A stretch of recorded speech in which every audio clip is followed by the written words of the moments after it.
Bonjour à tous, on se retrouve pour une très courte vidéo sur la création d'une réunion dans Adobe Connect. Première chose à faire, donc il va falloir que vous vous rendiez à l'adresse où est active votre licence, donc me concernant cnfpt-territoire.adobeconnect.com. Ensuite je vais renseigner mon nom d'utilisateur et mon mot de passe, et je clique sur le bouton connexion. Donc là, on rentre dans le back-office d'Adobe Connect, c'est-à-dire vraiment l'endroit où vous allez pouvoir configurer vos réunions. Et c'est là que vous allez pouvoir notamment créer donc, vos nouvelles réunions. Ici, vous avez un menu tout en haut, accueil, contenu, réunion, rapport, etc. Donc on va cliquer sur réunion. On a la liste des réunions qui s'affiche. OK. Et juste au-dessus de la liste, vous avez une nouvelle réunion, nouveau dossier, supprimé, dossier parent, déplacer. Ben, on va cliquer sur nouvelle réunion. On veut créer une nouvelle réunion, on clique sur nouvelle réunion. Là je suis sur la page où je vais rentrer les informations sur la réunion que je suis en train de créer. Donc je vais lui donner un nom. Donc je l'appelle nouvelle réunion 02 parce que j'avais déjà un 01. L'URL personnalisée ici va vous permettre, comme précisé dans le titre de ce champ, de personnaliser l'URL de l'adresse que vous allez peut-être devoir transmettre par la suite. Donc ça peut être intéressant ici de mettre quelque chose de parlant par rapport à la session que vous êtes en train de préparer.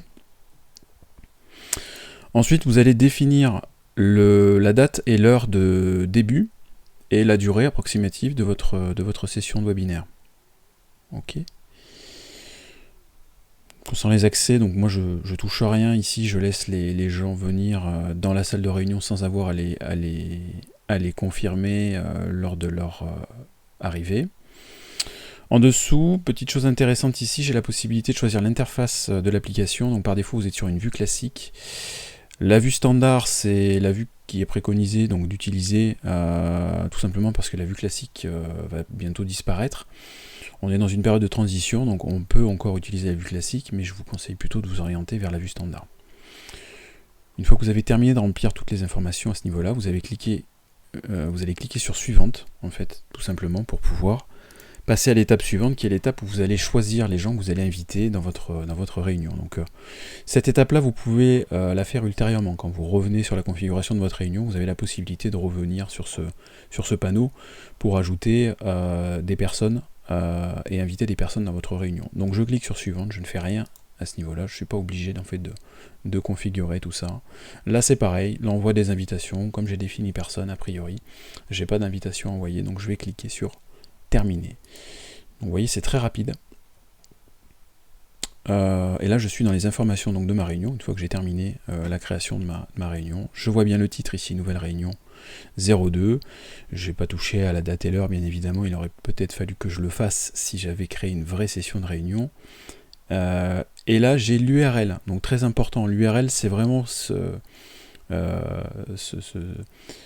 paramètre que vous allez devoir transmettre à vos participants s'ils ne sont pas dans la liste des personnes disponibles, notamment que vous pouvez directement inviter à partir du back-office d'Adobe Connect, ce qui est très souvent le cas. Il va falloir transmettre cette adresse URL, c'est cette adresse URL que vous allez copier. Vous pouvez le faire par un simple clic droit, et vous allez pouvoir copier l'adresse du lien, et vous allez coller ensuite cette adresse dans Formadist par exemple, au niveau de la configuration de votre connecteur, si vous avez la possibilité d'utiliser les connecteurs dans votre session de formation Formadist, ou bien comme un lien directement dans les actualités ou dans le forum de Formadist.